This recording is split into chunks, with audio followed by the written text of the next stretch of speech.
घर में उद्योग चलाते हैं, तो मेरे दोस्त एक उद्योग ये नया पनप रहा है इस समय, और इस पनपते उद्योग के ऊपर अपनी नजरें गड़ाओ और असली गुजराती का दिमाग दिखाओ और बिजनेस को ऊपर उठाओ।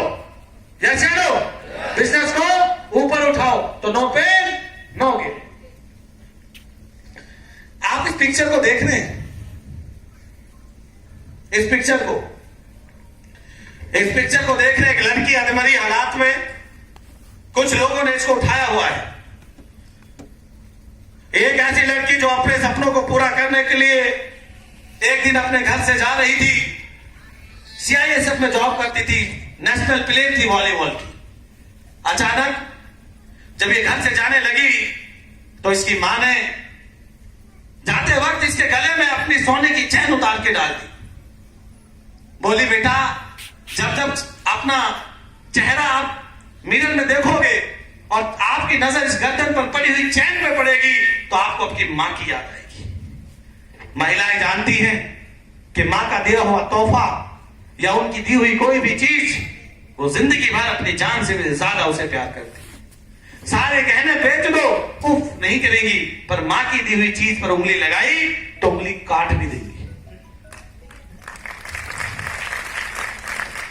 तो वो लड़की रात को सर्दियों के दिन, दिसंबर का महीना, ट्रेन में बैठी हुई अपने सपनों को पूरा करने के लिए दिल्ली आ रही थी, लखनऊ से।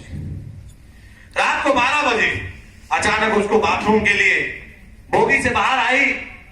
तो जब वो बोगी से बाहर निकली तो पहले से 5 लोग बोगी के बाहर थे। उस लड़की के ऊपर उन 5 लोगों की नजर पड़ी और उनको उसकी चैन दिखी।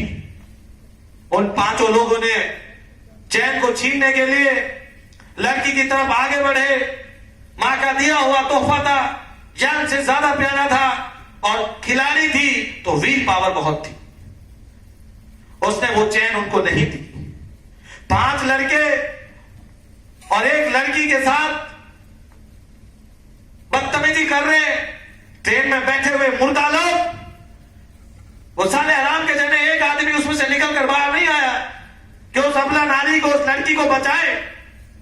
सारे तमाशा देख रहे, पर वो लड़की उस चैन को नहीं दे रही है। 5 मिनट तक उनकी आपस में झगड़ा होता रहा। वो इधर से उधर धकेलते रहे एक दूसरे को।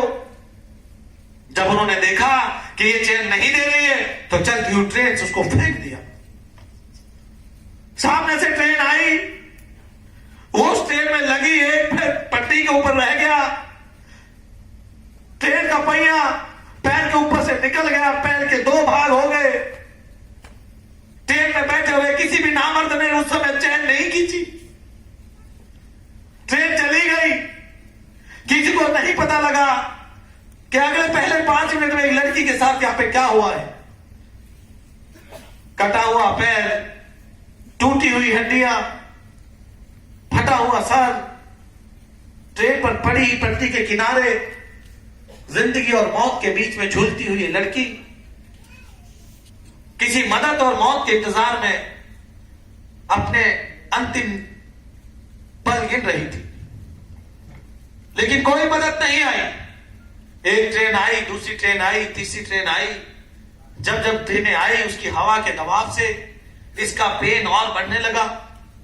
अब रात और बढ़ने लगी, ठंड और बढ़ने लगी, बॉडी से ब्लड बहने लगा, ऑक्सीजन सांस लेने में इसको तकलीफ होने लगी। कटे हुए पैर को से ब्लड बहने लगा। बहते हुए ब्लड की सुगंध सूंघकर चूहे, कीड़े मकोड़े कटे हुए पैर को खाने लगे। 56 ट्रेनें गुजर गई, किसी भी की भी नजर इस पड़ी हुई लड़की के ऊपर नहीं पड़ी। सुबह 6 बजे भोर में एक लाइनमैन की नजर इस लड़की के पर पड़ी। उसने उठाकर इसको बरेली के हॉस्पिटल ले जाया गया। वहां देखा तो जो कटा हुआ पैर था चूहों के खाने की वजह से अब वो नीला पड़ गया था। इमीडिएट उस गले हुए पैर को काटना था तो जहर पूरी बॉडी में फैल जाता। लेकिन विडंबना यह थी कि सिविल हॉस्पिटल में सुन करने वाला इंजेक्शन नहीं था। डॉक्टर बोले कि दिल्ली और लखनऊ से मंगाएंगे तो 3 घंटे का समय लगेगा और मैक्सिमम 1 घंटे तक ये लड़की जीवित रह पाएगी। अभी वो आपस में बात कर ही रहे थे, इस लड़की ने डॉक्टर का हाथ पकड़ा और बोली, ओ डॉक्टर, मैं मर तो गई थी, मैं मर तो गई थी, आप काट दीजिए मेरा पैर, अगर मेरी जिंदगी बची होगी तो मैं जी लूंगी। मेडिकल साइंस की हिस्ट्री में पहली बार एक सर्जरी हुई कि एक लड़की के सुन ना क्या हो और गला हुआ पैर काटा गया। उसको आगे के इलाज के लिए दिल्ली लाया गया। दिल्ली ले जाकर उसको एम्स में इलाज चला। तरह तरह की बातें मीडिया में फैली। किसी ने कहा कि प्यार में पागल आत्महत्या करने के लिए ट्रेन से कूद गई। किसी ने कहा कि इसके पास टिकट नहीं था, टीटी की डर की वजह से ट्रेन से छलांग मार दी। इलाज चलता रहा 6 महीने। जब इलाज खत्म हुआ तो जो इसके इलाज में नर्स से लगी हुई वो बोली, ओ बहन, तेरे को इतना क्या मरना था, हमने तेरे को तिल तिल मरते हुए देखा है, तेरी बॉडी में 12 फ्रैक्चर है, 6 महीने से हम तेरी सेवा कर रहे हैं, एक लड़का नहीं मिला तो अपनी जान देनी थी कि तुझे, और टीटी आता तो टिकट ही तो मांगता ज्यादा से ज्यादा। वो बोली कि ऐसा तो मेरे साथ कुछ नहीं हुआ। उस समय की अखबार की कटिंग वगैरह उन्होंने संभाल के रखी हुई थी कि जब इसको होश आएगा तो इससे बात करेंगे। उसने वो देखा तो अब इस समय उसकी सच्चाई का साथ देने वाला एक भी व्यक्ति उसके साथ मौजूद नहीं था कि उस रात उसके साथ कोई हादसा हुआ था।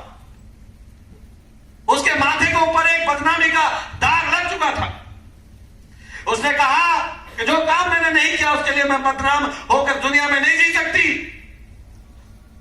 ये दामन, ये दाग लगा मेरे जो चेहरे पे, मेरे माथे पे, ये कलंक को मिटा के बगैर मैं अब जी नहीं सकती। और फिर पर सोचा कि ऐसा क्या करूं कि मेरे माथे पे लगा हुआ कलंक मिट जाए। तो ध्यान आया बहुत सच के बाद, कभी तक महिला ने ऐसा कौन सा काम किया है जो कोई महिला नहीं कर पाई हो। तो ध्यान आया कि दुनिया की सबसे ऊंची चोटी को किसी कटे हुए पैर से महिला ने नहीं छुआ। उसी क्षण सुन लेना गुजरात वालों, उसी क्षण वो लड़की वहां से देहरादून गई, बछेंद्री पाल से मिली। बछेंद्री पाल वो औरत थी जिसने दोनों पैरों से दुनिया की सबसे ऊंची चोटी को पहली बार छुआ। कहा कि ये मेरे साथ हादसा हुआ है, मैं अपने माथे पर लगे हुए कलंक को मिटाना चाहती हूं, क्या मैं दुनिया की सबसे ऊंची चोटी को छू सकती हूं? तो बछेंद्री पाल ने कहा, इतने बड़े हादसे के बाद इतना बड़ा हौसला अगर आज भी आप में जिंदा है तो बस डेट आना बाकी है, आप छू सकते हैं, आप छू जाएंगे। 27 लाख रुपए का खर्चा था, 27 रुपए नहीं थे उसके पास। कई लोग बहाना बनाएंगे पैसा नहीं है हमारे पास। दुनिया के लोगों को, बड़े बड़े अमीरों को कटा हुआ पैर दिखाया, अपने उस समय की पिक्चर दिखाई और कहा कि मुझे मदद करिए। बहुत सारी संस्थाओं ने उसकी मदद की। वो दिन आ गया, वो तैयार हो गई और अब दुनिया की सबसे ऊंची चोटी छूने का दिन आ गया। कैंप में बहुत सारे लोग थे, वो सबसे आगे चली जाती, कैंप वाले पीछे रह जाते, उसको फिर रोकते, फिर वो चलती, फिर आगे पहुंच जाती। उसमें जेंट्स भी थे, लेडीज भी थी, 2 पैरों वाले भी थे, 1 पैर वाली वही थी। लेकिन उसके अंदर उस मंजिल पर पहुंचने की इतनी बड़ी लालसा थी क्योंकि उसका जीने का मकसद था अपने माथे पे लगा हुआ कलंक को मिटाना। जैसे जैसे ऊंचाई बढ़ी, फिसलन बढ़ी, उसका जो आर्टिफिशियल पैर था अब जब ऊंची फिसलन पर जाने से वो फिसलने लगा और बार बार वो पैर निकलने लगा। वो बार बार उस पैर को लगाती, उसमें उसका समय व्यर्थ होता, बाकी की टीम ऊपर निकल जाती, फिर वो जोर लगाती, फिर आगे पहुंचती, फिर फिसलती, फिर पैर निकलता। अब बार बार पैर निकलने की वजह से कटे हुए पैर से अब ब्लड निकलने लगा और वो पैर अब नीला पड़ने लगा। लेकिन वो हार नहीं मानी। वो दुनिया की सबसे ऊंची चोटी पर पहुंचकर शेरपा को बोली, है शेरपा, एक वीडियो ले ले मेरी, मैं जख्मी भी हूं और मेरे पास सिलेंडर भी कम है और ये मैं जानती हूँ कि ज्यादातर मौतें माउंट एवरेस्ट पर चढ़ते नहीं उतरते वक्त होती है। मुझे मरने का कोई गम नहीं है, पर एक वीडियो ले ले और लोगों को बता देना अगर एक कटे हुए पैर से ये लड़की दुनिया की सबसे ऊंची चोटी को छू सकती है तो एक टिकट के लिए अपनी जान देने वाली नहीं थी। उसने हादसा हुआ था मेरे साथ चल रहा है। शेरपा बोला, नहीं बेटा, तुझे जिंदा लौटना पड़ेगा धरती के ऊपर, अपनी कहानी अपनी जुबानी बतानी पड़ेगी लोगों को। वो उसकी कहानी से इंस्पायर हो गया था।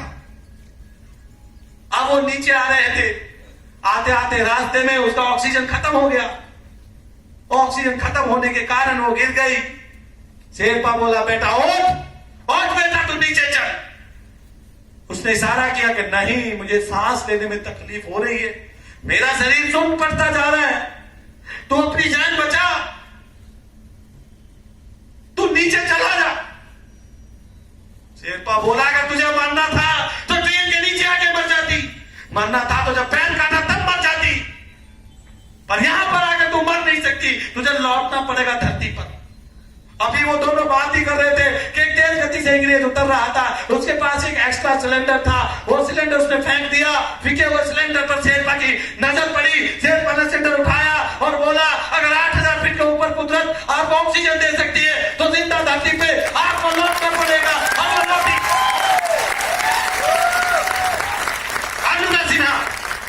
I can you can. कुछ समझ में आया? कुछ समझ में आया? जिंदगी का मतलब समझ में आया? यस। कि पान गुटखा खा के निकाल दोगे इसको? पागल नहीं है हम लोग कि 25 लाख रुपए महीना आता है और महीने में 30 दिन घर से बाहर रहते हैं 2 बच्चों को छोड़कर। वो अंदर आग है अपने लोगों के लिए। मैं बता रहा हूं, मुझे किसी का तो नहीं पता, पर मैंने अब तक 1 लाख परिवारों की जिंदगी रोशन करी, उनकी जिंदगी बदली है। और ये सब लीडर मेरे ही हैं, ये मुलावटी।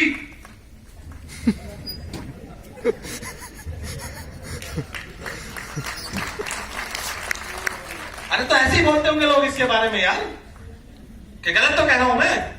ये फ्रूट वाला, ये जोशी साहब, ये पंचाल साहब, किधर आनंद वाले, आनंद ही आनंद है जिंदगी में। ये मोनिका डोर टू डोर काम करती थी, प्रोडक्ट बेचा करती थी, अब चेयरमैन बन के एकदम ऐश से रहती है, जिंदगी आराम से है। हमारे डॉक्टर चौटाला साहब, और ये एक बनने वाला चेयरमैन है, बनता ही नहीं है, पता नहीं कब बनेगा, हमारा होस्ट है। और चौधरी साहब, ये सब लोग बैठे थे मेरे सामने। यस या नो? अगर ये लड़की कर सकती है, हेलो, 2011 में इसका एक्सीडेंट हुआ, सुन लेना सारे लोग, 2011 में इसका एक एक्सीडेंट हुआ दिसंबर के महीने में, और 2013 मई में 2 साल की ट्रेनिंग के बाद अगर कटे हुए पैर से ये लड़की दुनिया की सबसे ऊंची चोटी को छू सकती है, तो यहां पर बैठा हुआ हर व्यक्ति 2 साल में आईएमसी का चेयरमैन बन सकता है।